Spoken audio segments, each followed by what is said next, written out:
long was this version of the New Tones together? The version of 10 years, I think, maybe. Yeah, this version of the New Tones with Jeff, Tim, you, us, I would say was probably a good, strong 3 years. Good, strong, hard 3 years. And that was playing nearly every weekend. Oh, yeah. We lived, ate, and dreamt and partied the New Tones all the way.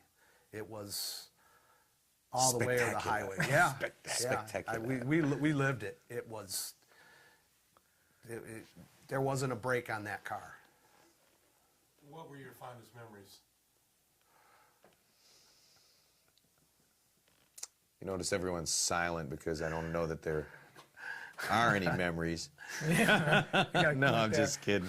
Well, one of my fondest memories is just what we managed to accomplish one night. I think we were playing at the pub, and it was one of those nights that, you know, no one would be out. The snow's flying. It's just a horrible night, but it was a college bar, and the college is right there. People didn't need to drive. They just, you know, crawled out of the dormitories and made their way over, and that place was packed, and we were giving them everything we got. And I remember, I think it was between the third and fourth set, the owner comes into the dressing room and says, "Man, you guys got to stop. This place is a riot. I'm losing control. And, you know, if you guys go up there, the cops are going to show up. This place is just going to crumble to the ground." We thought, cool, this is great. This is what we intended to do. And I think that was my fondest memory. Yeah, one of my fondest memories was we were playing up in Detroit, up at, what was that club out on Gratiot? Big club, the Ritz. Oh, yeah. We make this long haul up to the Ritz. It was like pulling teeth to get a booking there. And luckily we got booked. Oh, we're playing the Ritz. This is going to be great. And we get up there and we do a show. I think we were the first band that night.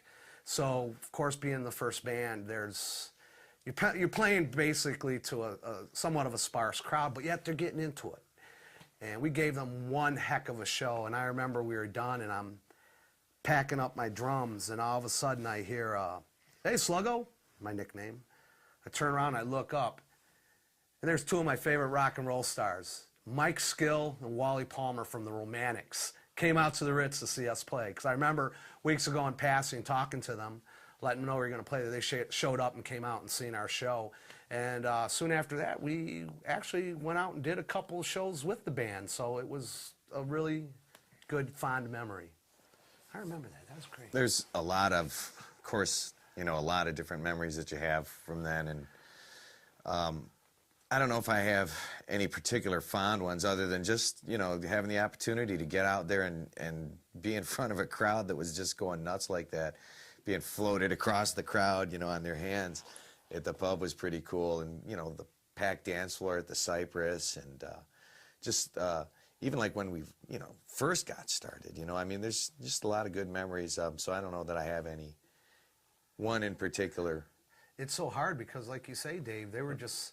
Well, there wasn't any bad ones, really. They were just all good. Yeah, there might have Each been one bad different gigs, than but they're the always other. good memories. They're good fish stories. What was your favorite local band? You know, it was hard to, that's a hard one because, you know, we'd be out there playing every week, you know, 3, sometimes 5 nights a week. And I don't know if I ever got a chance to go see a lot of other bands, but I remember always being impressed by the Haircuts, you know.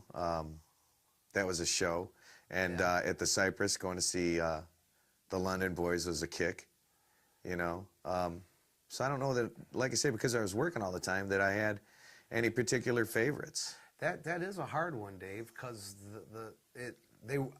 I would have to say not one in particular being a favorite, but them all being my favorite, because I tried to make it out on our off nights and see all the different bands at all the different clubs, so I could see what they're doing, so I would know what we needed to do to separate ourselves from the mix, so we would have our own specialized identity with what we were doing, but yet still be kind of the same wholeness with it, if you can follow me on that. But they were all good. London Boys, 45s, the Exciters, the Haircuts, Danny and the Gentiles, some of the cool bands out of Detroit at the time, the Aristocrats, or no, was it the Americats? I think is what their name was. There are just so many good bands. It's so hard to just put one in the mold. Probably though, I have to say probably one of the most entertaining,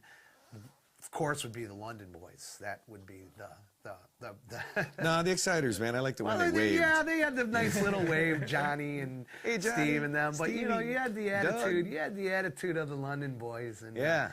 and it was so nice that this culmination of the Newtones that we snagged their bass player Jeff. So that really upped the attitude of the group.